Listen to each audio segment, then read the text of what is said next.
Next, Buffy's mother's new boyfriend knows her darkest secret. I'm real. I'm not some goblin you made up in your little diary. That's my personal property. How dare you? But he has a few secrets of his own.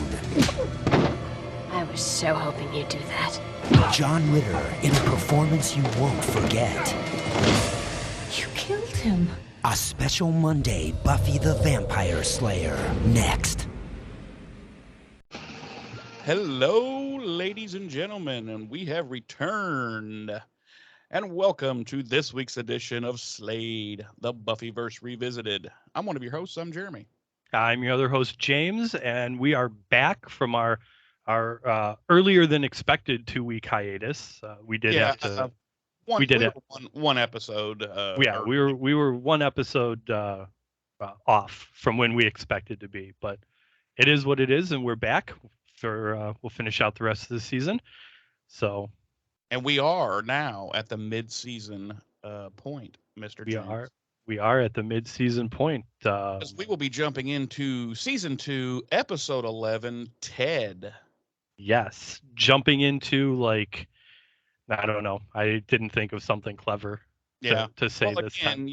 Ted's. It's a clear reference. It must be a werewolf episode. Right. It's got to be werewolves. Right. So. I mean, at this point, we're 23 episodes into the series. It's got to be werewolves. Exactly. Come on. If it's not, I'll be very sad. Eventually we'll be right, and it will be about werewolves.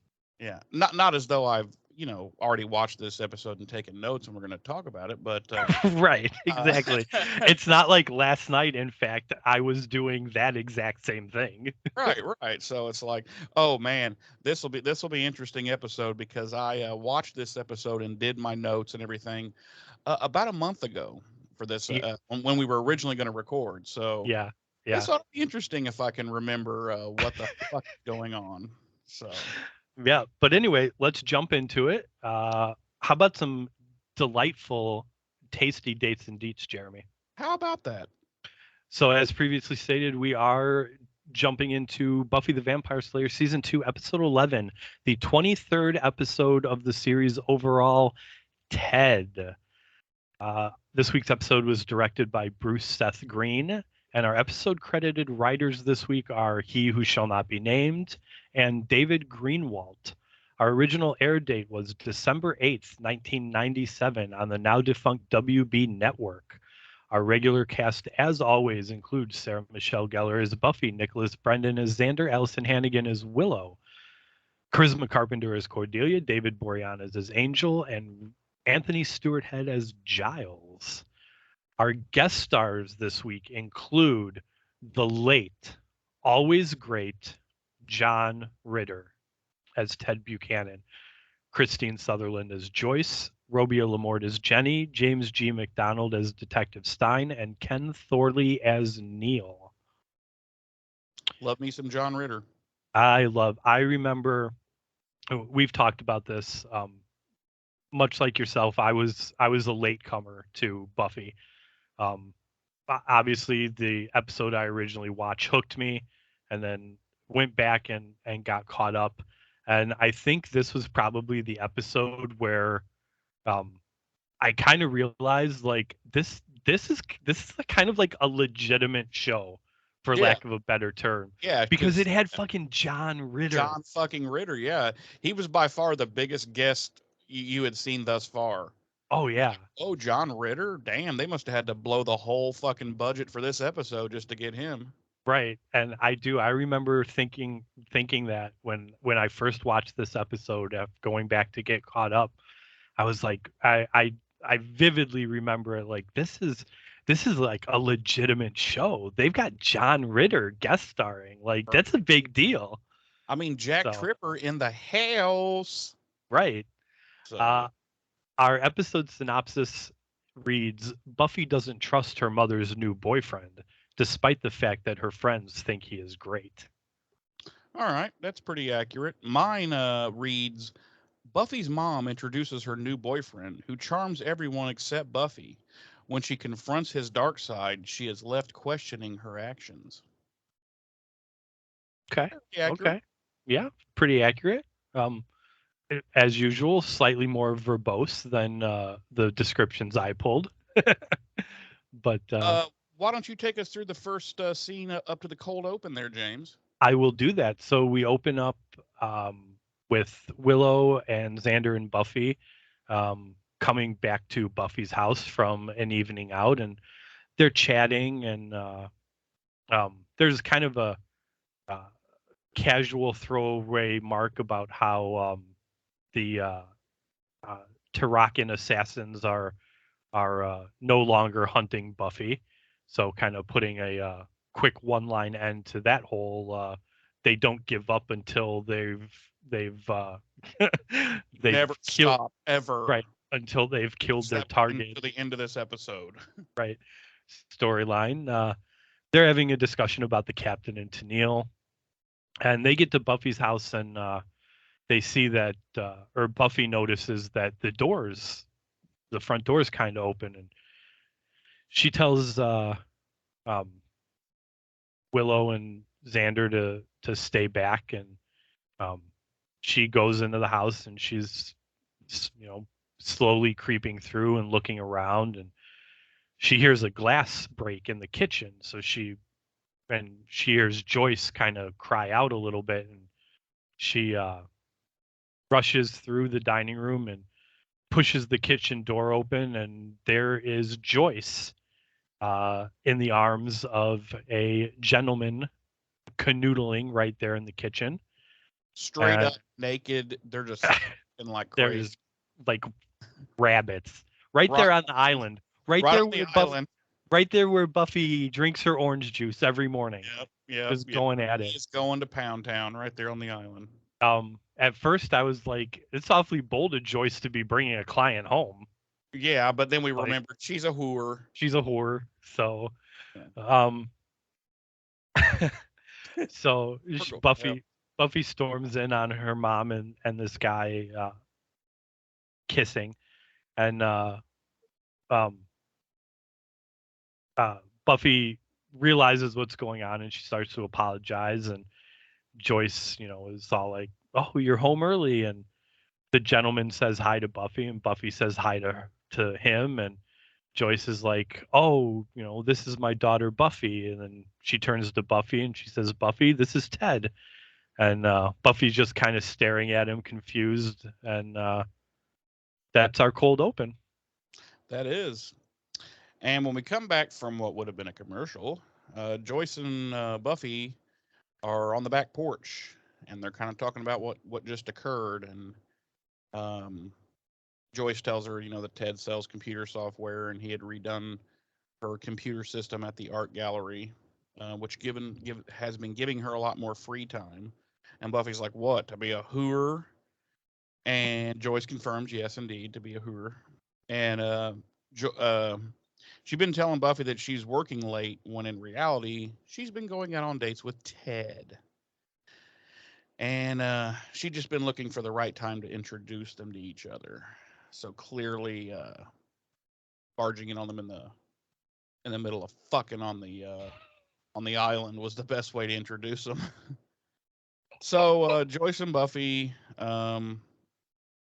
talk, and meanwhile Ted is just totally winning over Willow and Xander in the kitchen, and he's offering Willow some free software that she could never otherwise afford, and he's cooking them miniature pizzas that Xander is going bonkers about. And when Buffy and Joyce come back in, Ted comes over and apologizes to Buffy for the awkward way they met, and he knows that Buffy's the most important thing in Joyce's world, and he really wants Buffy to be okay with their relationship. And Joyce seconds this, and Buffy insists she's fine, but she's her smile would say otherwise. You can tell she's not real into this whole thing. And later that night, Buffy lets her true feelings out. She's in the park slaying a vampire, and Giles is with her. And she could have pretty much staked him at any time. He's way overmatched. But she's just beating the fucking brakes off this vampire. I mean, even Giles is like, dang, oh, could we just go ahead and stake as, you know, but no, she is just kicking the dog shit out of this vampire. But she finally stakes him, and she's like, what, you know, what's wrong? And she's, you know, or he says, what's wrong, you know, and she's insists she's fine, and ask why so many vampires have been in the park recently, and Giles tells her that, um, you know, when vampires lose their leader, they scatter and return to the easiest hunting grounds, meaning, you know, with her defeat of Spike in the previous episode. And Buffy gets like a little abnormally pissed off about that. And it's pretty clear that Ted's the actual source of her anger. And after venting about him for a while, she goes on, expresses, she says she wants to go home, and she'd much rather, um, or doesn't, I'm sorry, does not want to go home. She'd much rather stay in the park, and wait for more vampires so she could fucking abuse the shit out of them. And then we cut to the next day at school, and Xander can't stop talking about these amazing mini pizzas Ted made. And Buffy's just annoyed with Xander, but he has no patience for her rejection of Ted. He's all about some Ted. He And loves him some Ted. yep, he's already blowing him and everything. So they've gone to straight gay relationship immediately. Uh, Buffy, Buffy's just like, there's something off about him. I can just feel it. He's just too perfect. And Xander stops at a vending machine and tells Buffy it's all in her head. And Willow kind of agrees. And um, um, Xander's pretty happy that about this, so that they kind of begin to mock Buffy. And Buffy agrees that maybe she's, you know, overreacting just because it's her mom and blah blah blah blah. But she says she usually has a good instinct about these things, and she just feels like there's something wrong with Ted, just something off. And so her instincts might be good, but they didn't work because at this moment, because uh, Ted is walks up right behind her, and Buffy's like immediately suspicious, like, "What the fuck are you doing here?" And he explains he's updating the guidance office computer system, and he offers gives that software that he had promised to Willow to her, and she gets all giddy and excited. And then he invites them out for mini golfing uh, for that Saturday with him and Joyce. And Buffy's trying like hell to get out of it, and Willow kind of plays along to try to help her. But once Ted tells him they'll be making a picnic basket complete with mini pizzas and cookies, Xander just immediately agrees and says they'll be there. And Buffy's like, the fuck, bro? Cookies and mini pizzas is all it takes to sell me out. uh, so then we cut to Giles, who is stopping by Jenny's classroom, and we've not seen Jenny in several episodes after her the drama she went through. Yep. Um, Not since Halloween. We haven't seen her yeah, since Halloween. Halloween episode. Yep. And he says he's there to tell her about that there's textbooks that have arrived that are in the library for her. But I'm just going to go ahead and play the clip of this scene. It's pretty good. I wanted to see how you're doing. Doing pretty good, actually. I stayed out of mortal danger for 3 whole weeks.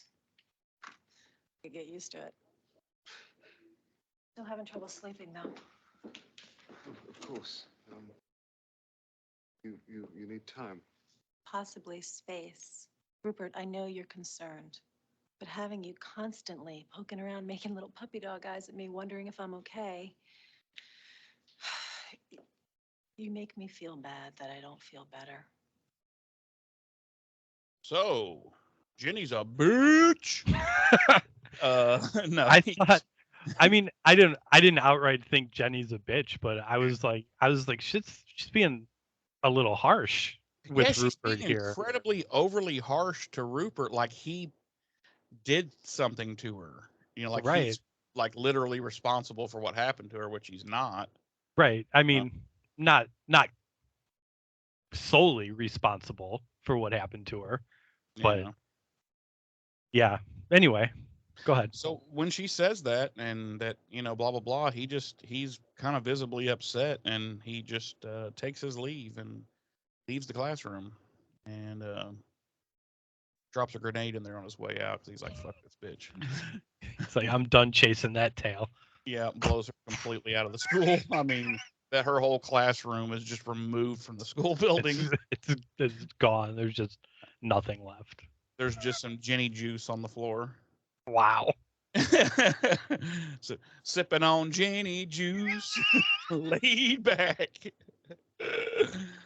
Oh, I have mental problems. So anyway, that night, um, Buffy is playing nursemaid to Angel, and complaining nonstop about Ted. Because remember, Angel's still recovering from last episode's situation with Spike and all that. So she's nursing him, and Angel tells her, your mom probably just needs someone in her life right now. She's probably lonely. And Buffy's annoyed by that, but she agrees that he's probably right. And she just wishes her mom was seeking companionship with someone other than Ted. And Buffy asks, "Is there any man out there that would be okay?" And Buffy admits, "Yeah, my dad." But she immediately admits that's never going to happen. So she finally agrees to be well behaved around Ted, and um, that she'll go to this thing and try to do her best. And so then her and Angel start sucking face, and They engage in the smoochies. they engage in the smooch factory. Yep. And then we cut to Saturday at the mini golf park. Which we had previously learned that Sunnydale doesn't have a putt-putt course. That's right. I'd forgotten about that. So are we to presume that in between then and now, Sunnydale, if someone built a putt-putt course in Sunnydale, or did Ted drive them to the That's nearest? true because they didn't say it was necessarily in Sunnydale. Right. So Right. maybe they drove to the nearest. I mean, Right. I would assume Sunnydale's supposed to be like in the valley. I Right. would assume so. Maybe they drove into like Encino or something. I don't know. Yeah. Yeah, It's because you're possible. right. I'd forgotten about that. That there was no putt putt there. So yeah, they've gone. Let's just assume they've gone to a nearby town to play putt putt, and everybody seems to be having the time of their life except Buffy, of course. And Xander's like really getting into the mini golfing, and Joyce is raving about the picnic basket. And at one of the holes, Ted asks Buffy about her luck with the boys, and Willow almost slips up and mentions Angel, but Buffy immediately roundhouse kicks her and knocks her unconscious. So she's not able to do that. No, she quickly covers. No, she didn't. She didn't knock her unconscious. She snapped Willow's neck because that was a Slayer roundhouse. She has passed away at this point, Willow. Rest in R.I.P. peace. R.I.P. Willow Rosenberg. Yes. Ted. Oh, Ted but presumably Willow's Jewish, so maybe not. Oh, that's right. That's right. That's right. Shit. I forgot about I mean, that. her last name's Rosenberg, so I'm Yeah, I'm do they ever assuming. actually in all 7 seasons, do they ever actually say she's Jewish? Spoiler alert, they confirm it in the next episode. Oh, okay. In Bad Eggs, it's confirmed. Okay, okay. Is that because she'll only go to a kosher diner with them to eat? Yeah. Okay. Yeah. Okay. Yeah. So anyway, Ted makes a comment about Buffy improving her grades, and Then he goes off to hit, and which I was immediately like, why is this dude commenting on his girlfriend's daughter's grades at this point?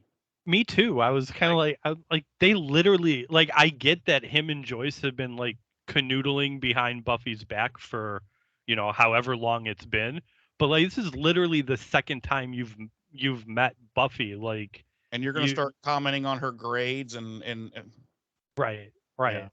I was like, listen here, Jack Tripper, you need yeah, to slow your roll. yeah, exactly, Jack.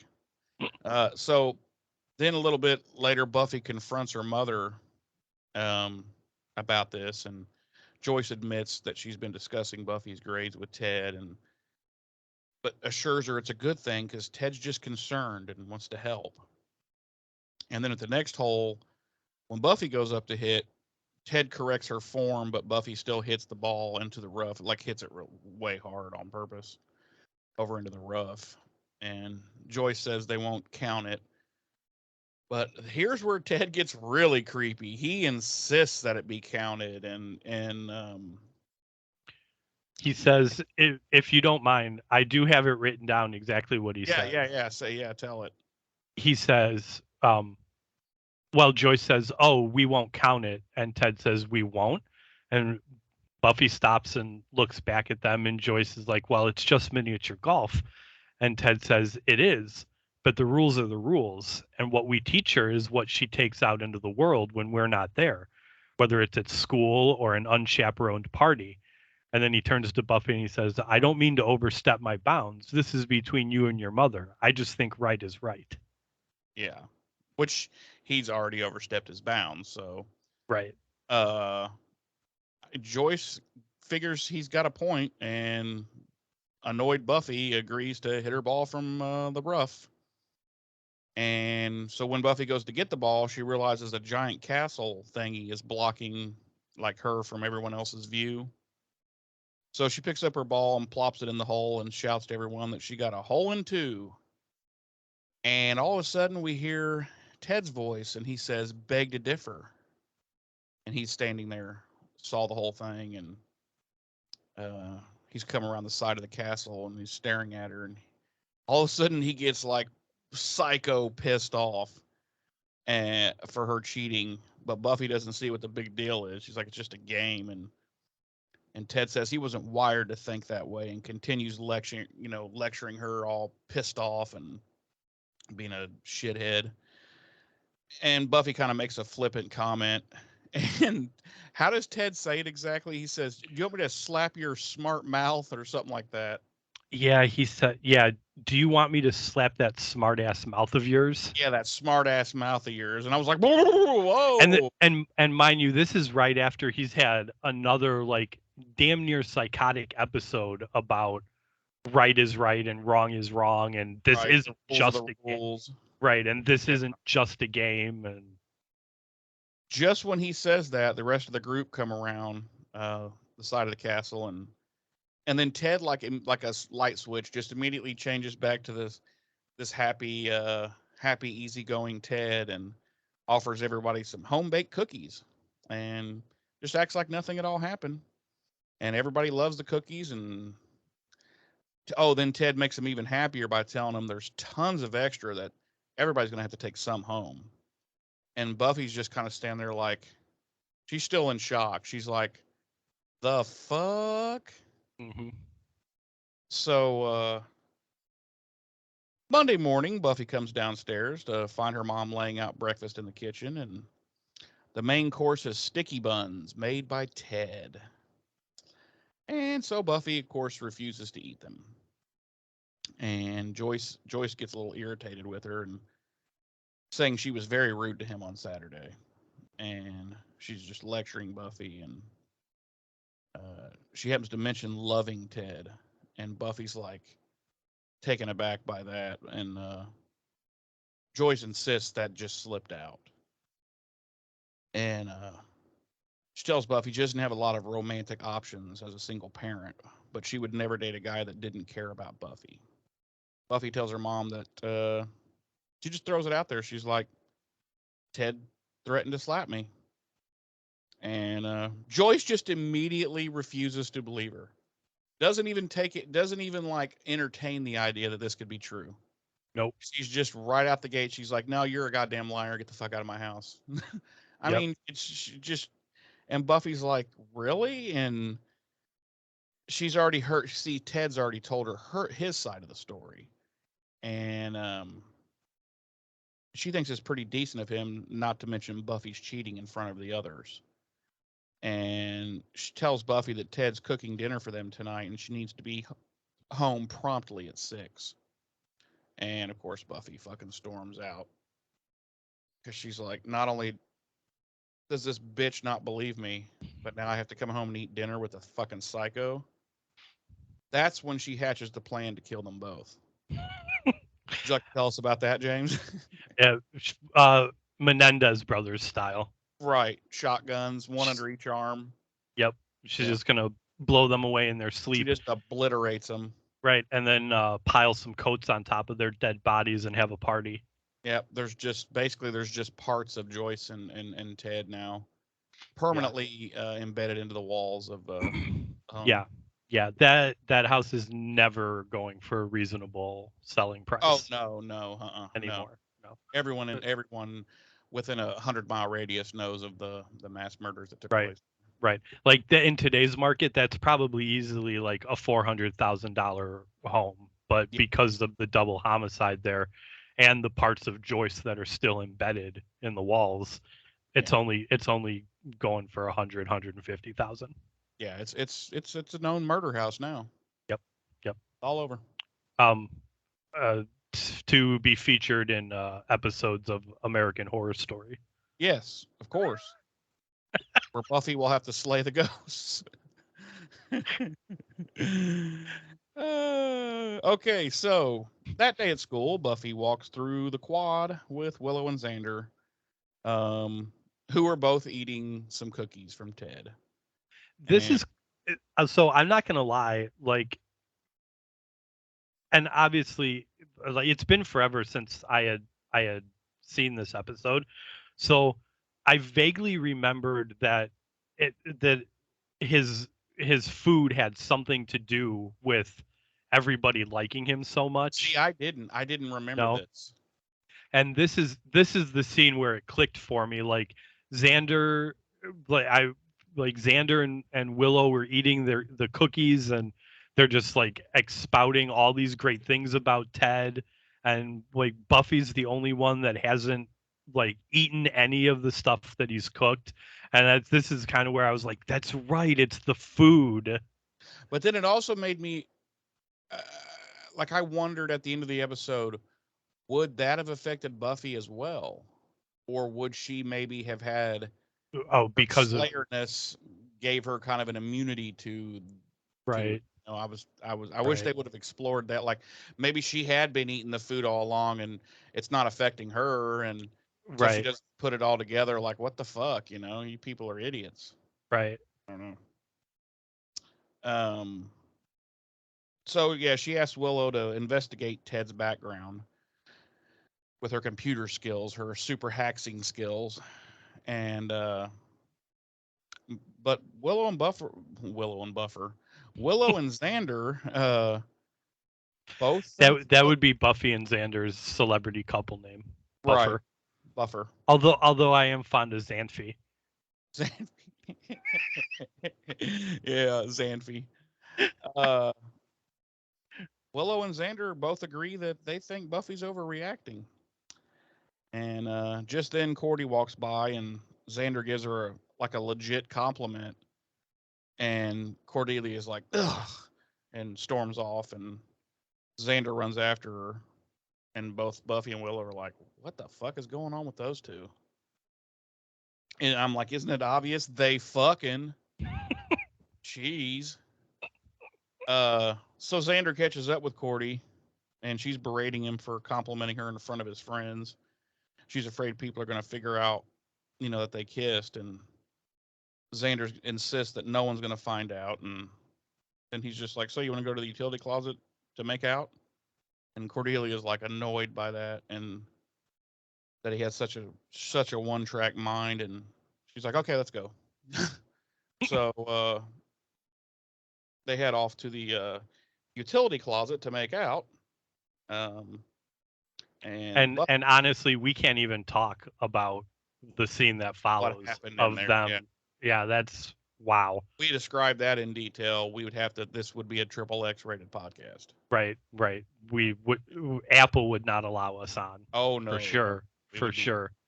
Yeah, banned immediately. yeah, yeah. So meanwhile, Buffy's trying to convince Willow that there's something wrong with Ted, and that he's changing her mother as well.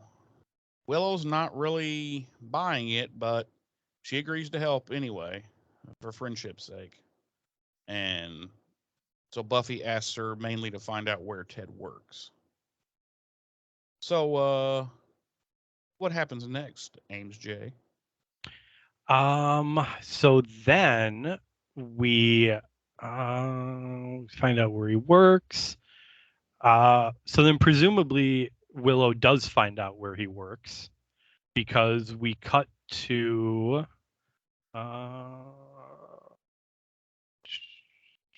I'm sorry, I lost my space. Hold on, just okay, because we cut to Buffy at Ted's office, and it appears he is selling computer equipment over the phone. And according to the whiteboard she sees, Ted is the most successful salesman in the entire office. And he closes his latest deal and hangs up and then leaves to go on lunch. And after he's gone, Buffy talks with a gentleman by the name of Neil, who's one of Ted's coworkers. And Neil tells her that Ted has a wedding planned in 2 months. And he ends up excusing himself. And Buffy goes over and checks out Ted's desk. And the only thing whatsoever on Ted's desk is a framed picture of Joyce. And Buffy kind of recognizes the picture and ends up pulling it out of the frame. And it turns out it's folded.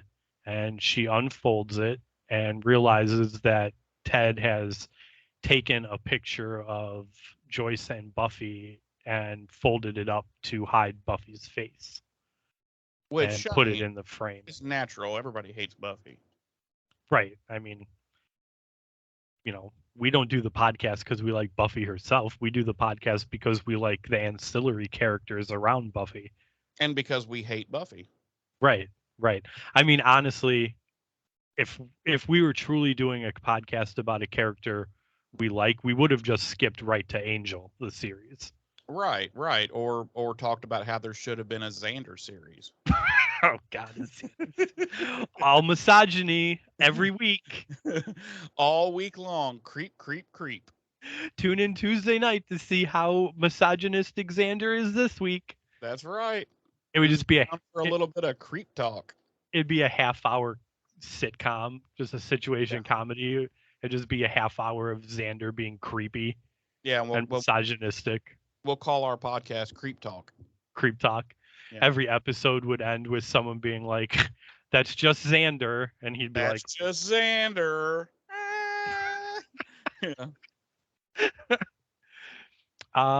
So then like, he raped that girl. And then right. Like, but that's just Xander. Womp womp. Wah, wah, wah, wah. Wow. Yeah, about that. So then we cut to later that night, and Ted has made dinner for Buffy and Joyce, and they're all sitting down, and Buffy asks point blank if they're engaged, and they both deny it, and Joyce ends up sending Buffy to her room because she's unhappy with her attitude, and Buffy ends up sneaking out and going to the park to wait for some vampires to show up, but she eventually comes back and crawls back in through her bedroom window and finds that Ted is waiting for her in her bedroom. And he's got her underwear and he's just holding him up to his mouth. Yeah, just like he's pulling a Xander. Yeah, it's really It's unsettling. Right. Like I expected we would see John Ritter in a role like we hadn't seen him in before in this Yeah. episode, but that He that really really took it to another level. yeah, that took it to a level I was kind of surprised he landed 8 simple rules for dating Yeah. my teenage daughter Yeah, after he was shirtless and he had literally had one of her bras on, yeah, and he's like looking in the mirror and he's like, "I'm so pretty." yeah. And you could see he had nipple clamps on under the bra. It was really weird. It It was was really weird. yeah. So yeah, she comes back, sneaks back in through her bedroom window, and Ted's waiting in her bedroom for her. And she sees that all of her slaying equipment has been emptied out of her drawers and placed on the nightstand. And Ted has also apparently read through her diaries and believes she's Yeah, like he's what? taking this to a whole level of just what a dick. Right, right. Like it's not even a gradual growth towards him revealing himself. He's just Right. oh wow. Um, so yeah, he's read her diary and thinks she's delusional because she believes that she's fighting vampires and all these other things. And Buffy tries to keep him from leaving the room with her diary, and Ted ends up smacking her and kind of knocks her against the wall. And Buffy's kind of like, I was really hoping you would do that. And she attacks Ted, and Joyce comes upstairs just in time to see Buffy, land a couple of blows to Ted, and ends up sending him tumbling down the stairs. And Joyce runs down the stairs and like does the typical movie TV show pulse check, and discovers that he's dead. Ted Buffy is dead. Buffy has killed Ted. And that is not me and James being haha funny. No, this is not a haha funny. Legitimately Oh, beat his ass, threw him down the stairs, and killed him. yeah, yeah, yeah. This isn't one of our typical. Oh my God, everyone's dead now. Yeah. Scenarios. No, Buffy She killed legit killed this motherfucker. Yep. And later that night, the coroner is carrying Ted's carcass away in a body bag, and Buffy's on the front porch, and she's in shock that she's done this. And Joyce is standing in the front yard and talking to Detective Stein of the Sunnydale Police Department, and Joyce And asks, it's weird because this guy plays it like he's in a Christopher Nolan movie.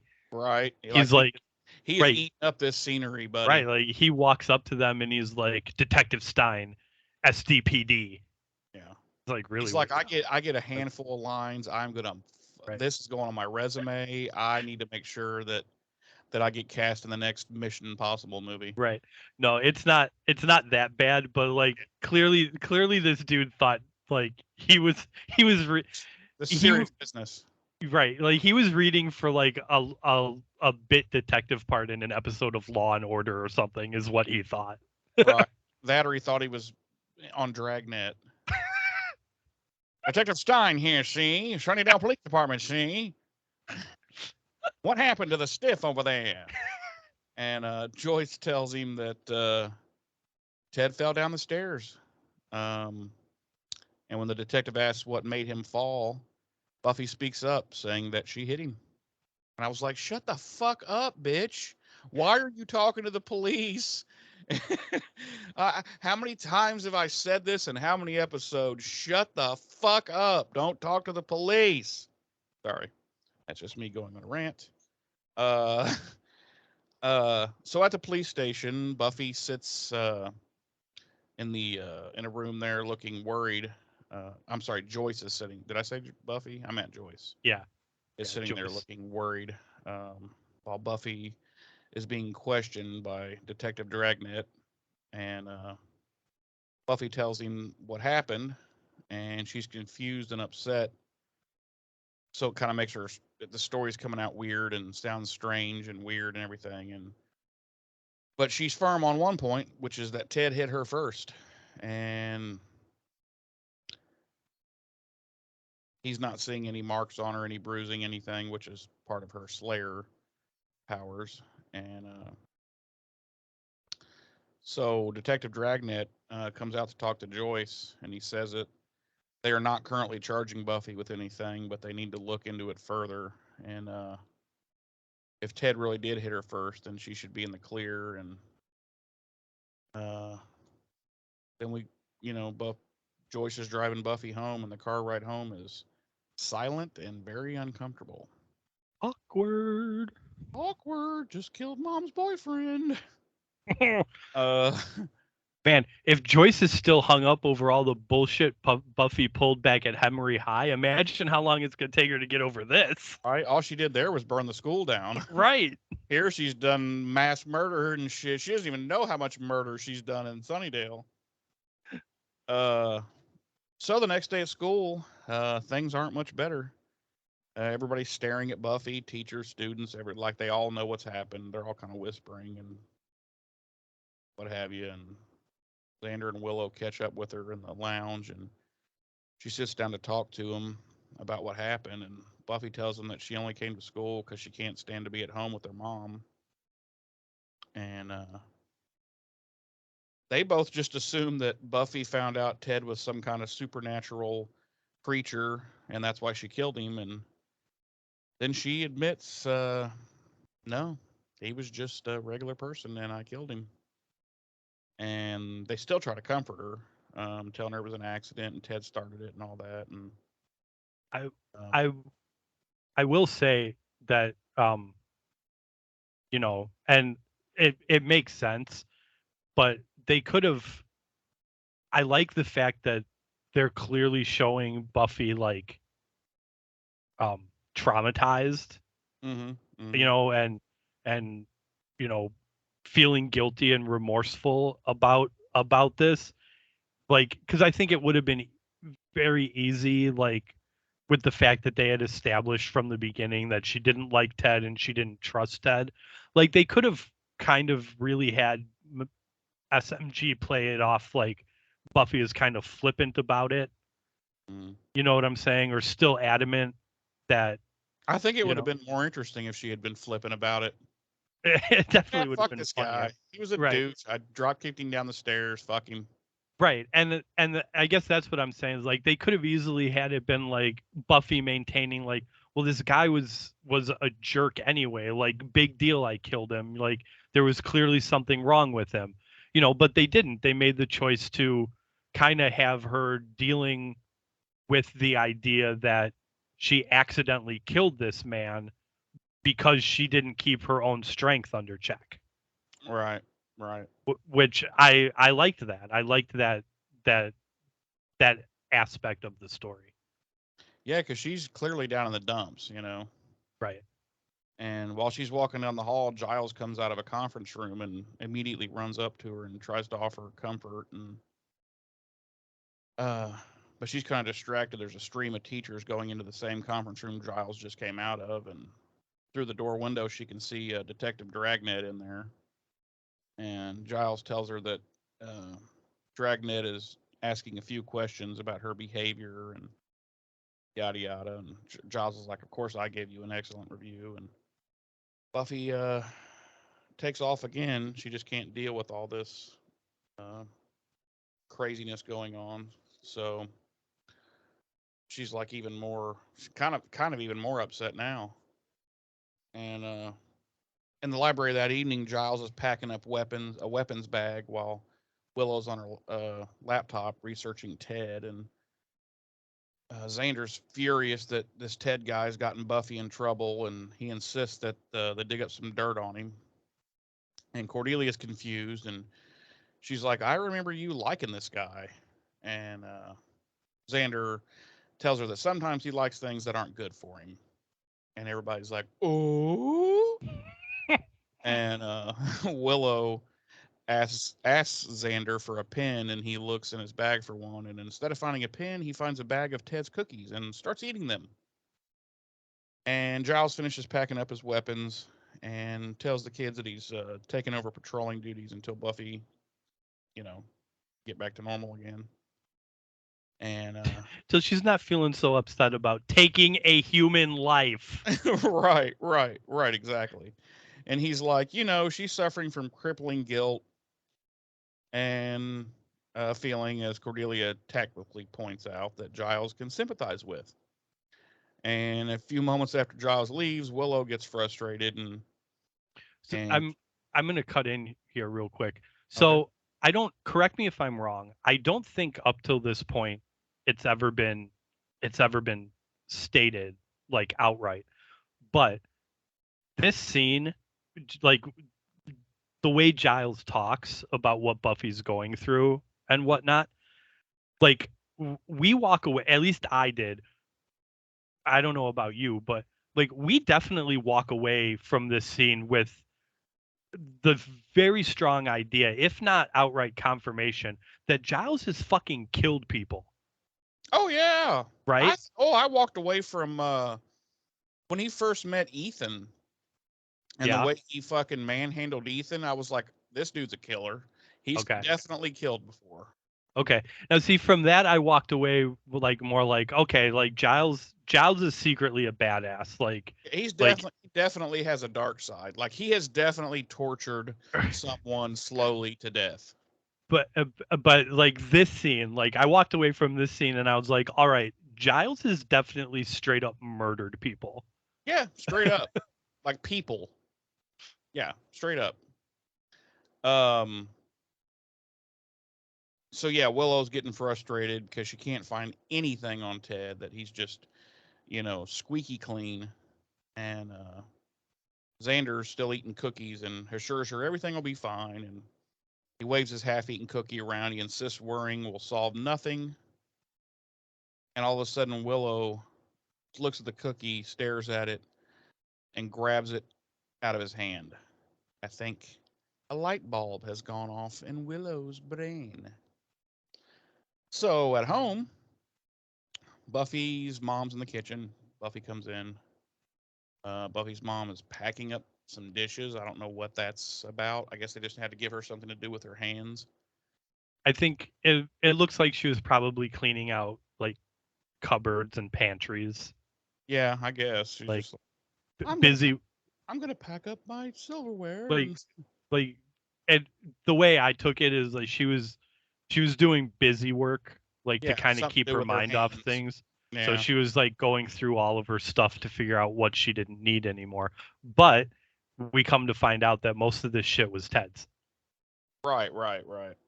So she offers to help, but Joyce tells her it's done, and Buffy starts to kind of cry and apologize at the same time, but her mom's isn't ready to talk about Ted. She tells Buffy to go to her room. I'd be like, bitch, I'm trying to have a heart to heart here, and you're telling me to go to my room? So after Buffy leaves, Joyce takes a box and goes down into the basement, where she is immediately killed. Right. I'm sorry. I need to apologize for my last remark too. I for some reason I remembered there being a line in that scene saying that all of this stuff was Ted's, that Mhm. Joyce was cleaning out, but it wasn't. It was just junk that Joyce had been intending to get rid of for a while. Yeah, I thought you were just joking about the Ted thing. Yeah. I knew that. No, I legitimately thought I remembered that being a line, but it Oh wasn't. yeah, no. So back at school, Willow and Xander are in a science lab and they're examining this cookie that Xander was eating. And as far as Willow can tell, they're laced with some kind of tranquilizer that's designed to keep people mellow and compliant. And Xander's thrilled and declares Willow his favorite person ever. And Willow's a little too pleased by this, and Xander tells her it was the cookies talking. And Cordy comes in just then, and she's been continuing Willow's research, and they finally come up with some personal records, which include marriage records and an address. So they go to check it out. And when they get there, they are immediately killed. The It's episode booby ends. trapped. It's booby It, trapped. They grab the doorknob, they turn it, and the entire house explodes and kills them all. Right.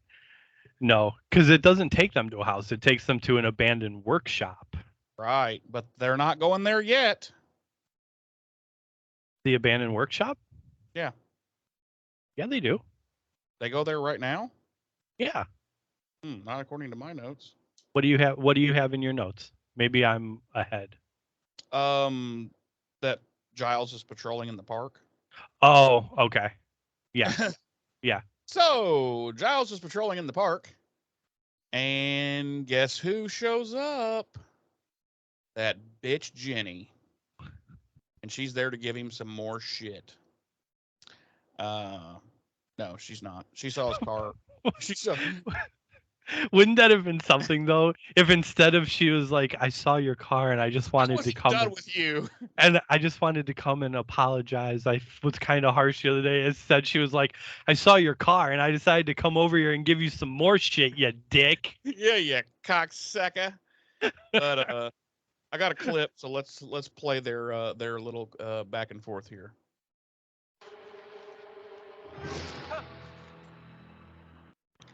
Yeah, I get that reaction from men all the time. Jenny, what are you doing here? Saw your car back there. I wanted to apologize. And now's not the best time. It's a good No, time. please, let me get this out. Ah, I was so harsh the other day. I'm so sorry. I mean, I know how badly you must feel about putting me in danger before, and Imagine how I must feel now.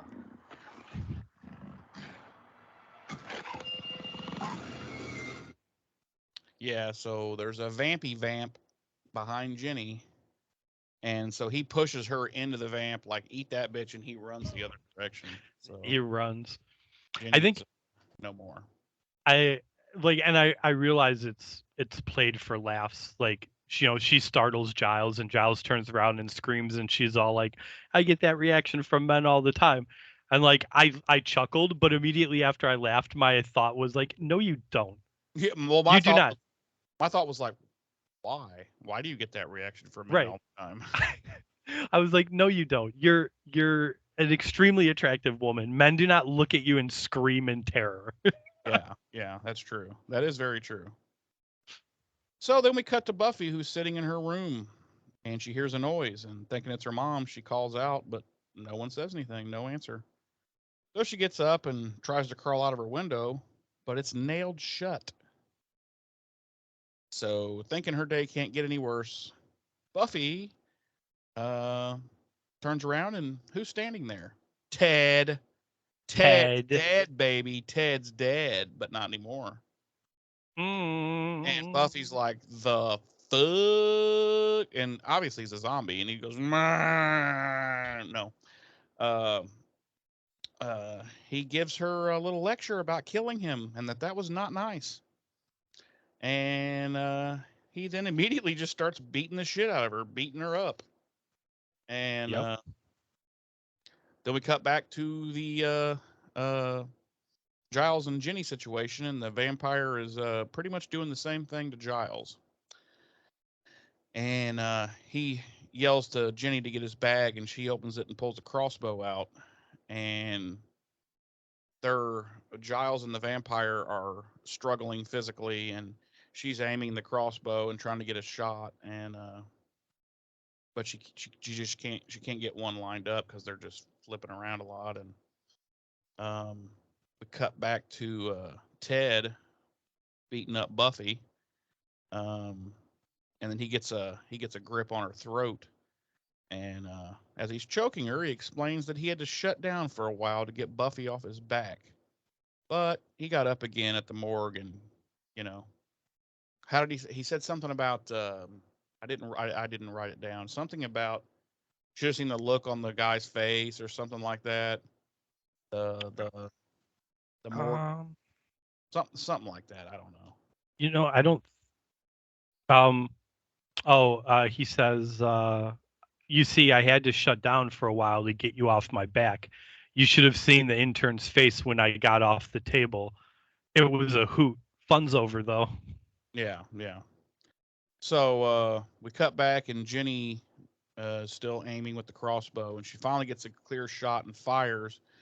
but at the very last second, the vampire spins around and she ends up shooting Giles, and the vamp starts laughing at him, but it gives Giles enough time to rip the arrow out of himself and stake the vamp with it.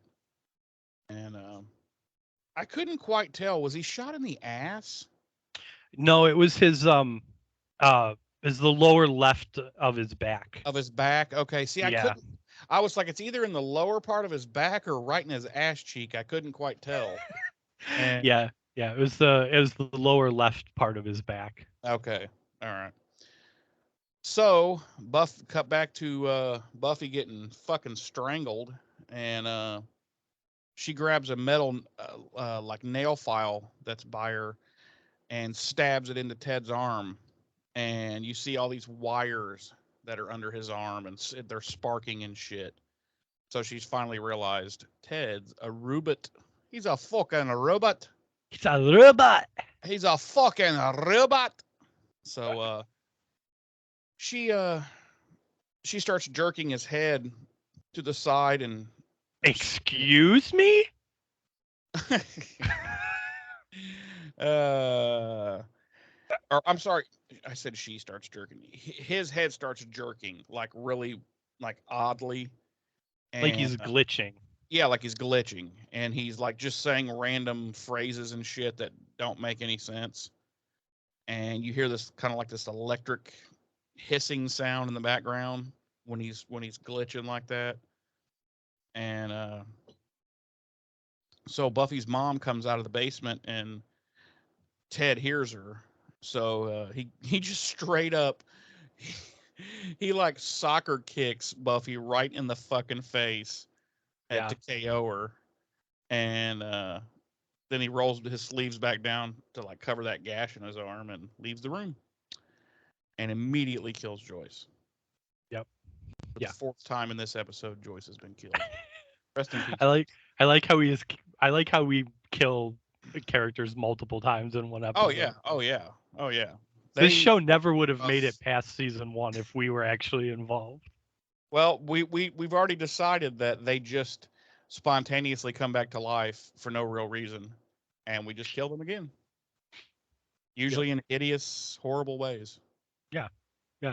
Like we are so Joss, for better or worse, created such an environment in television where, like, prior to Buffy, really, and we may have talked about this before, you always knew who was safe and who wasn't.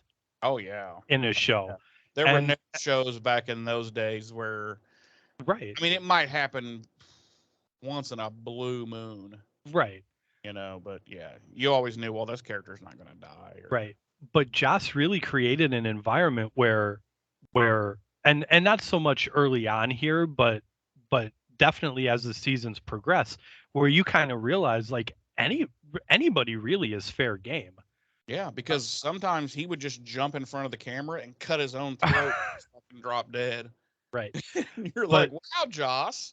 But my point is that like you and I have become so like accustomed to that in storytelling now. Yeah. That if legitimately, if you and I were to do a series, we would have to have new casts like every season. Oh yeah. Because I feel like you and I would kill off characters left and right just for dramatic effect. Oh yeah, or just continue to have them and not explain how the fuck are they back. That fucker got cut in half last week by a fucking industrial saw. How's he back? That would be even better. Like we talked a couple episodes. We talked a couple episodes ago. You were like, yeah, and then she grabbed a pen and just jammed it right into Xander's eye. So like for the rest of the episode, he would only have one eye, but then the next week we would come back and he would be fine. Perfectly no fine. Explanation. No explanation. Never. Not 30 years after the series ended and we were at a convention and some fan asked us about we don't even know what you're talking about, kid. Don't know. Don't know what you're talking about. So Xander and Willow and Cordy break into Ted's house and they go down into this, I guess it's a basement. It's kind of like a cellar, but Yeah. Well, You know? and it's not even it's not even a house that they go to. It's like Yeah, that's true. It's it's like like a storefront. yeah, it's like a weird, like it used to Work. be a storefront kind of thing. Yeah. Yeah. It's weird. I don't even know how to describe it, but just kind of picture that in your minds. And they find some like records and not like albums, but like paper records and stuff, and they're going through and they find 4 marriage certificates dating all the way back to the 50s when Ted should have been like in preschool. Right. They find no divorce records, and nothing in the house looks suspicious. But, or I keep saying house. I'm just going to say house. It's not really a house, but anyway, nothing in there looks suspicious. But Cordy points out that Ted has a random rug that doesn't match anything else, and this piques Xander and Willow's interest. So they look under it and they find a trap door. And we cut back to Buffy's mom, and she has a client at the house who's going to Pound Town. No, I'm sorry. She's she's already over Ted. No, she's back in the kitchen straightening up some more when she hears someone walk up behind her, and she assumes it's Buffy and turns around and it's fucking Ted. And he comes up with some hokey ass story about being dead for a few minutes and then reviving, but not regaining consciousness. And it's so stupid. And I'm like, and Joyce just immediately is like, yeah, okay, yeah, that so happens all the time. Right. And I'm like, it's the most ridiculous story that I've ever heard. It's like, wait a minute, the coroner was here and pronounced you fucking dead. You were dead for like an hour. You would have massive brain damage. Right. But Right. anyway, we'll just go with it. And she's shocked, but she's overjoyed, and she tries to apologize for Buffy, but Ted tells her, "Don't worry about Buffy. There's nothing to worry about. I'll take care of it all." And then he kills Joyce. 6th time she's died, I think. We cut back Poor, to poor Joyce. Poor Joyce has Joyce. got murdered a lot in this episode. So I'll take a run here. Okay. So we cut back to Ted's workshop, and they've opened the trap door, and they Xander pushes down on the ladder, and it unfolds into the basement, and they climb down, and they're all looking around, and it's furnished like an apartment, but like straight up 1950s apartment. Um, And there are and heads mounted to the walls, all the um, and lots of fava beans. so they keep looking around, and Cordy looks at some magazines on the coffee table, and Willow finds a window and opens the curtain, but it's there's just a wall on the other side of the glass because they're fucking underground. And Xander finds a door. So he opens the door and looks inside, and he quickly slams the door shut. And he's like, "Let's go." And Cordy's like, "But we need evidence." And Xander's like, "We have it." And Willow asks what was in the closet, and Xander says his first 4 wives. Yeah. So okay, here's my question: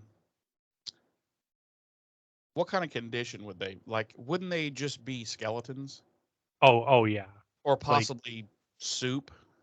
yeah. I mean, yeah, Like very very how could badly he how decomposed. could he just immediately be like, yeah, there's 4 wives in there? Right. Like what? Anyway, okay, sorry. Um. Well, I guess it would depend on when they died too. Well, you would assume. So let's say the first marriage certificate was dated 57. Okay. Mhm. So let's say that wife lived, you know, standard, you know, well, Yeah, even because I don't think he's killing these women. no, So they're they're just dying of natural causes. right. So then, even what's the evidence they need against him? And I mean, if they just died of natural causes, right, what's his crime that he held on to right, the bodies? right. But even if they're dying of natural causes, they must not be though, because 4 wives to die of natural causes in what his first marriage was in 57, the show premiered in 97. That's only 30 years. That'd be 40. 40 years. So, but you see what I'm I saying? don't know. Like, I think we're overthinking it. well, we are, of course, but As he had to have been murdering them or accidentally killing them at some point. he might have been, but I never got that vibe from him as far as like for whoever the woman was that he was Right, like into, like you know what I mean? Like right. I don't know. But you would, Maybe we're 'cause not supposed to think about that. clearly we're not supposed to, but obviously, like, these women, like, you're only talking 40 years since the first marriage. Like, what is the life expectancy in this universe? 10 years? That's true. In Sunnydale, it's like 10 months, literally. True. If they were living in Sunnydale, then yeah, these women could have been eaten by vampires, all kinds of different things. So, but yeah, I think we're reading into, not supposed to read into this, but yeah, if it's only been 40 years and he's had 4 wives, like 10 years on average, yeah, he's probably killing them. Right. They say So, something disagreeable, and then he chokes them to death with a cookie or something. right. You know.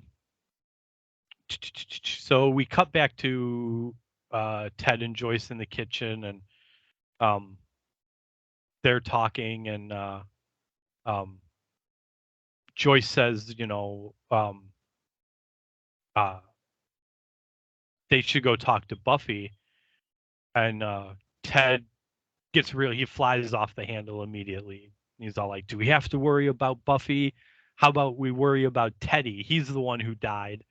And Joyce is kind of like, she's taken aback, and And uh, she's only taken aback by the fact that he called himself Teddy. She's like, Teddy? yeah, You like she's not weirded out dumb? by right. She's not weirded out by the fact that he's clearly so angry. She's like, "Did you really just call yourself Teddy? Now, What?" what kind of Teddy? That's a total turnoff, buddy. Right. Um. So they keep going back and forth, and Ted is getting increasingly angry, and um he's literally starting to short out. Like, you can hear the shorts, and his head's twitching, and Joyce is finally catching on that maybe Buffy was right, and there's something off about this dude. We cut back to the park, and Jenny's checking on Giles to see Jenna. how his wound is, and he says he thinks he's all right, and she's like, "No, you're just in shock." And he's like, "No, I'm sure I'm okay. I don't think it went too deep. It's the advantages of wearing layers of tweed. It's better than Kevlar." Yeah.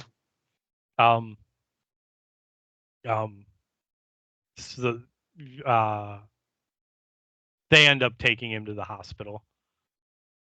Where he later, He unfortunately, dies. passes away. Yeah. Um, Rip, Giles, rip. uh,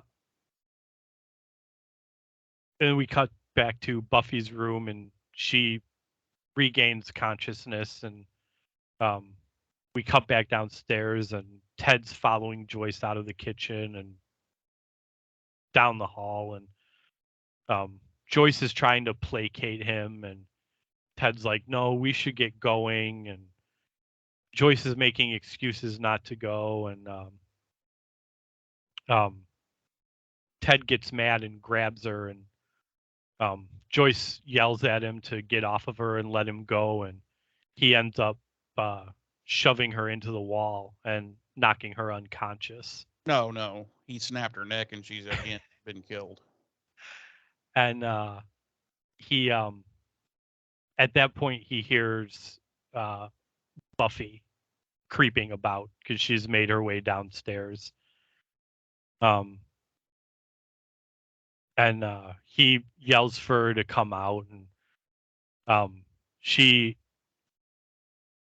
is behind him, and she calls him Uncle Teddy, and he turns around to face her, and she smacks him right across the face with a cast iron skillet, and he falls back onto the floor, and he rolls over, revealing his face, and it's all metal and circuits, and they're shorting and Terminator 2, yeah, except and not nearly as good a makeup. right. Um, and he stands up, and she um raises the pan again and starts slamming it down onto his head, and he falls back to the ground again. He's convulsing, and his circuits start to overload, and he finally crashes, and his eyelids jerk open, and just kind of staring out into the distance. And, She beat him to death with a frying pan, yeah. literally. So we cut to the next day, and Buffy and Joyce are sitting out on the porch, and Reminiscing about the murder they've committed. yes. No, Hey, they're the time when I hit him and part of his brain came out of his ear. You remember that, Mom? And she's like, "That was dope." and yeah, they're talking. Well, Joyce asks if she wants to rent a movie, and She's like, "Yeah, how about Short Circuit?" But and then the episode ends. Buffy says yeah, and Joyce is like, well, nothing with horror or romance or men. And Buffy's like, well, I guess we're Thelma and Louising it again. And Joyce makes a comment about how she still thinks Ted's going to jump out at her, especially after what the police found in his house. And Buffy reassures her that he's not coming back, and he's on the scrap heap. Literally. And we cut back to Sunnydale High, and why don't you wrap us up? What's happening there? Well, everyone's on fire again. No, Xander goes over the whole thing with Buffy, Cordy, and Willow to make sure that he has it all straight. Ted was a real man in the 50s, but he was ill and his wife left him. So here's the big leap. So he builds a better robotic version of himself to live on afterwards. So we're just supposed to assume this technology existed to this level in 1997 in Sunnydale. Not even 1997. Oh, 1957. Right, way back when. So the robot ends up kidnapping Ted's actual wife, brings her back, and held her hostage in the basement until she died. And then he kept bringing her back again and again by luring other women into his life. And even more creepy, Willow kind of admires the original Ted's genius. And they're all like, get the fuck out of our lives, you fucking weird bitch. And she salvaged some of Robot Ted's parts, and the technology is extremely advanced, she says. So much so that it's impossible, literally. The gang decides to drop the subject, and they go to head into the library, and but then they nix that plan right after opening the door because Giles and Jenny are fucking right in the library in school. Like, I'm talking hardcore porn fucking. No, they're in there making out. And so they're all like, oh, and ba-dum-bum, end of the episode. That is the end of the episode. It's nice to see Giles and Jenny back together again. Literally together, if you know what I'm saying. Wow. All right. Jeremy, yes. Why don't you tell me yeah. how many hyper-realistic human robots you would give this episode? Man, I've struggled with trying to rate this one. I've been thinking of what my rating was going to be since I watched it. Like on one hand, I just fucking love it. I don't know what I just love the ridiculousness of it. And then on another hand, you're like, this is so stupid. But then there's John Ritter, and I love John Ritter. So I'm gonna go 3. I'm gonna go a 3. I think the fact that it's John Ritter and the fact that that the story is so ridiculous that it almost goes full circle all the way back around to this is awesome. Um, yeah, it's a fun episode. You know, it's different. It's unlike any we've seen thus far. You know, and um, the whole thing with how Buffy's dealing with killing a mortal is definitely an interesting aspect of it. without having her actually kill someone. Right, right. So it's like, okay, yeah, there's a lot of wins in this episode. I have to go three. I would go higher, but we have to be honest here. It is a ridiculous episode, so I'll Right. keep it at three. But yeah, I don't really have any major complaints about it because again, it's so ridiculous. It comes all the way back around to this is awesome. So no real complaints. I love John Ritter, and uh, I sure miss that guy. He was a great actor. Yeah. Um, Yeah. but yeah, I liked it. I really liked it. It was an enjoyable episode to watch. It flowed very quickly. Yeah. It was Wasn't very a lot of prose in there. right. Yeah, it was a very fast episode. Yeah.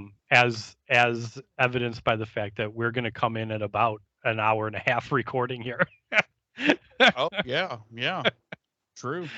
um, James, yes, sir. how Yes. many librarians fucking their girlfriend in the library at school would you give this episode?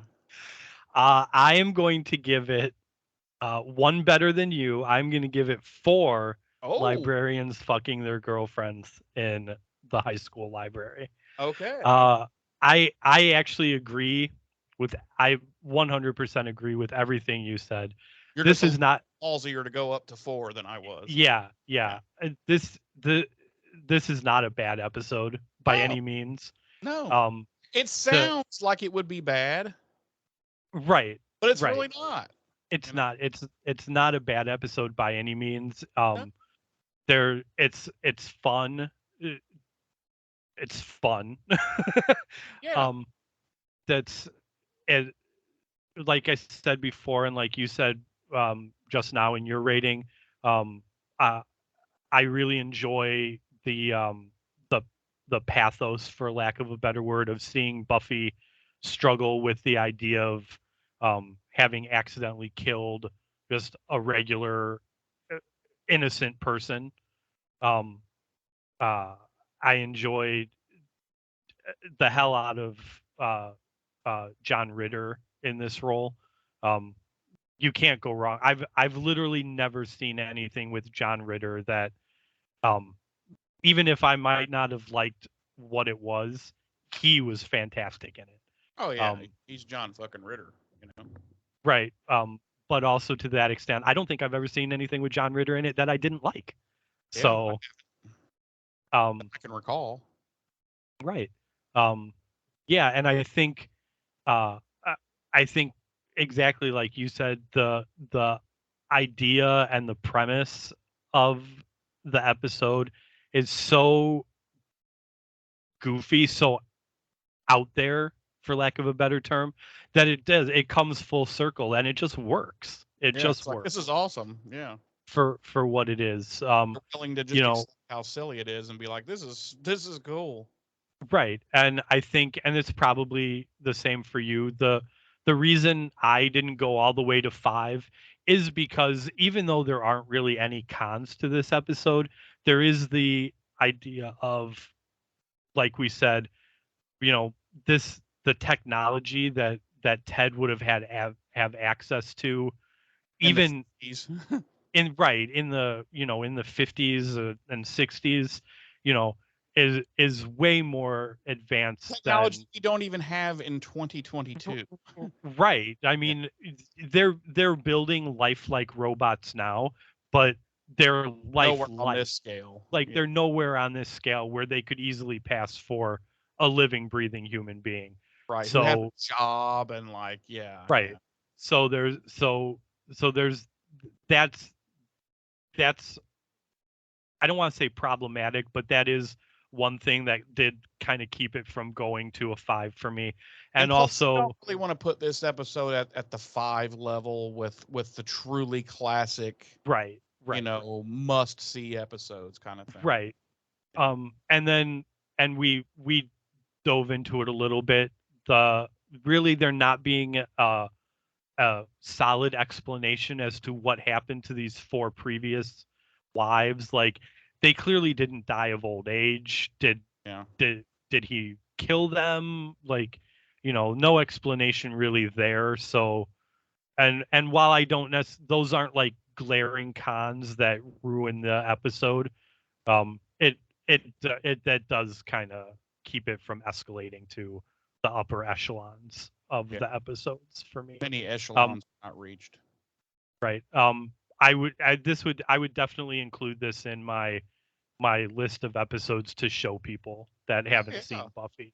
Yeah, I'd be like, this is a silly, goofy episode, but right. It's but fun. it's solid, and it's got John Ritter. And it's got John fucking Ritter. I mean, come on. Right. So, how about a little monsterology, Jeremy? Okay, let's have some of that.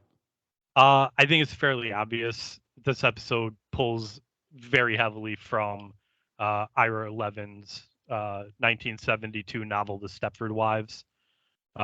For anyone not familiar, it's about a Connecticut suburb where all the wives are perfect, but it turns out they're all robots or androids. I thought you were going to say, what is it, Isaac Asimov, iRobot? Oh, yeah, no. I mean, yeah, there's probably there's definitely probably some influence there, but it definitely more the Stepford Wives. Except it's which Stepford husbands. Right. And actually, when did iRobot come out? Was that? Oh, when Isaac Asimov. I think Isaac Asimov wrote it, like in the 50s, maybe 60s. Yeah. So I mean, I'm sure Stepford Wives borrowed some influence from that. Yeah, I think. There's been a lot of movies, TV shows that borrowed, from that. Right. Where are we now? Oh, body count. We are at 3 for this episode. Mm-hmm. Unless you count the 4 dead wives, in which case we would be up to. Yes, 7. It was. I'm sorry to interrupt, but it was Isaac Asimov, and it was it was in the 50s. Yeah, so I'm sure Stepford Wives borrowed heavily from those ideas presented in iRobot. Yeah. It's that's always going to be the thing when something is so groundbreaking as Asimov's iRobot. People are going to feed off of that. They're going to take those ideas and spread them, rip it off, and bastardize it as much as they can for cheap money. I did body count, right? Yeah, 3. Yes. 7 if you count the 4 dead wives. Even more if you count as many times as I killed Joyce. Right. I'm talking about actual dead bodies, though, featured in the episode. Okay. Let's dive behind the scenes a little bit here. Let's dive. This episode was shot during the Halloween holiday, and many members of the cast and crew came to set in costume, including Kristen Sutherland, who wore a outfit. A horror outfit. No, she dressed like a 1950s housewife. That's very creepy. Similar to what Ted's first wife would have worn, presumably. Now, John Ritter come dressed as? It doesn't. I wasn't able to find that out, but I know the answer. A chef. He came as John Ritter. He was like, I don't need a fucking costume. I'm John fucking Ritter. Fucking Ritter up in this bitch. I'm the biggest star in this whole set. God, and he was too. Like that's. I don't know why, but that's still so phenomenal to me all these years later that they were able to get John Ritter fucking John Ritter, man, on their rinky-dink little teen vampire drama show But on that's this the thing about no-name John network. Ritter that I remember. Like he wasn't afraid to like do just stuff, just whatever he Right, felt like. Oh, this sounds fun. I'll do it. right, Whereas a lot of actors, they're like, oh, my agent won't let me do that. I'd like to do it. My agent won't let me do it. It right, might change. John Ritter was like, fuck it. Sounds fun. I'll right. do it. You Right. know? Or like some actors who would be like, "Oh, well, my career's kind of in a slump, so I better do this." Yeah. I don't think John Ritter ever really had a career slump. No, not really. He Like, always had a pretty steady. He did a lot yeah, of, he did movies and he did TV. right. And I think there's a term for that, like he's a working actor. Right. Like he was always on something, doing Yeah. something. And Um plus I think he wrote and produced a lot too, so, you know, he was a busy but guy. but Sarah Micheller did come to set as Dorothy Sarah from Micheller. Sarah Micheller. Uh yeah, Sarah Michelle Gellar came to set as Dorothy um uh with with Toto. So Was Toto real or was he I believe Toto was real. oh, She had a um during the filming of the final confrontation between Buffy and Ted, both SMG and John Ritter were sick. Geller had the flu, and Ritter was suffering food poisoning from the night before. oh, I thought you were going to say AIDS. Wow. Um, Ritter would later say in an interview that this episode influenced his understanding of his own stepdaughter. Hmm. Um, this one's probably fairly obvious to anyone that's familiar with John Ritter's work, but obviously Ted's cooking skills in the episode are a reference to his character Jack Tripper, who was a chef on the show Three's Company. Indeed, indeed. Come and knock on our door. Come and knock on our door. We've been waiting for you. We've been waiting for you. Where the kisses are hers and his. Three's Company too. Do do do do do. Um, Allison Hannigan lists this as her third favorite episode to shoot. In an interview, she said John Ritter was the best. We would all just hang out in his trailer and be like, "Hi, John Ritter," and he didn't even care. And we got to shoot at a mini golf place. Ted pulled in an audience of 3.9 million households in its original airing. So, A lot. continuing that high number streak for viewership each week. Our bronze band this week was none. We did not go to the What? bronze again this week. No. And I'm sorry, I might have mentioned this in the previous episode or maybe an episode before that. I'm starting to think maybe the bronze doesn't play as big a part in the show as I once thought it did. I feel like you might be right, but I feel like maybe it gets a little more Bronze heavy as time goes on. I feel like season 3 is pretty bronze heavy. Yeah. Because I know four I think from 4 on we don't really see the bronze anymore. From 4 on, we're on the college campuses and the Magic Box a lot. But I feel like season 3 is pretty bronze heavy. Pretty bronze heavy.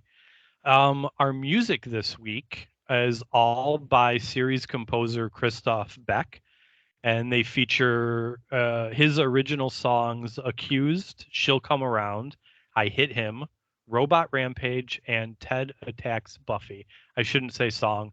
What I meant to say was original scores. Just compositions. Yeah, pieces of music to accompany particular scenes. Goof 'em ups and oopsies. Oopsie. I didn't find anything. This episode. Did you happen to spot anything? Nope. No? You couldn't. Okay. You couldn't. John Ritter's too damn good. John Ritter is too damn good. He is too damn good. He was too good Uh, for us, and that's why he's gone now. He had to return to the planet of perfection that he was from. yes. Going into this episode, uh, I will freely admit I didn't remember enjoying it as much as I did, and I kind of thought going into it to view it again that I was going to dislike it. I really had convinced myself that my love of John Ritter had fogged my nostalgia brain uh, uh, for this episode. Mhm. But I was wrong. It's just a fun, good episode. Yeah, I think when you So get old, the older you get, the more you can appreciate episodes like this of shows. Whereas when right, you're younger, you're a lot more nitpicky and like, oh, there's right, but when you get older, you're right. like, this is a fun ass episode. Right. And like I said, I kind of thought it was going to be like a little bit of a reversal of that. Like I remember really liking this episode when I watched it, you know, back when and in subsequent viewings of Buffy. And I legitimately sat down to watch this episode and was kind of like, man, I bet this episode is actually terrible, and I've just always let my love of John Ritter kind of fog uh my opinions of it. But I was pleasantly surprised that it actually is the fun, enjoyable episode I remembered it to be. So It really uh, was. that's It was I that was just gonna say, yeah. I was just gonna say those are my final thoughts on the episode. So what are yours, there, Jeremy? just God, we've said so much that's relevant. I mean, it was that good. They took what was probably a very dumb story, dumb script, and made it really fucking good for various reasons. Not just John Ritter, but it worked. They got lucky and it just worked. And Right, uh, right. and I have nothing negative to say about it. No, and like I don't like listen, kind of going back to for the Joss Whedon, for better or for worse, like I stated before, like he is one of the credited writers on this episode, as is David Greenwald. So uh, I don't think the script was probably ever bad. I think the idea could have been very poorly executed Hmm. given what it is. But I think you're right. I think they managed to really just pull it off and make a really good episode out of not a great idea. So yeah. Yeah, yeah. All right. Well, I'm going to make this concise this week and say check us out on our socials, which are easy to find. If you just go to buffyrevisited.com, you'll find access and links to all of our socials. Yes. And and you can follow us and not speak to us as most everyone does, or speak to us, whatever you want to do. Yes.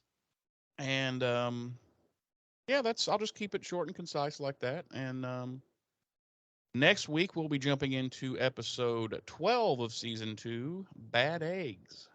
Yes. Anything closing thoughts, James? No, sir. All right. Well, with that being said, thank you for joining us this week, and we look forward to seeing you next week. I've been one of your hosts. I'm Jeremy. I'm your other host, James. Ta ta.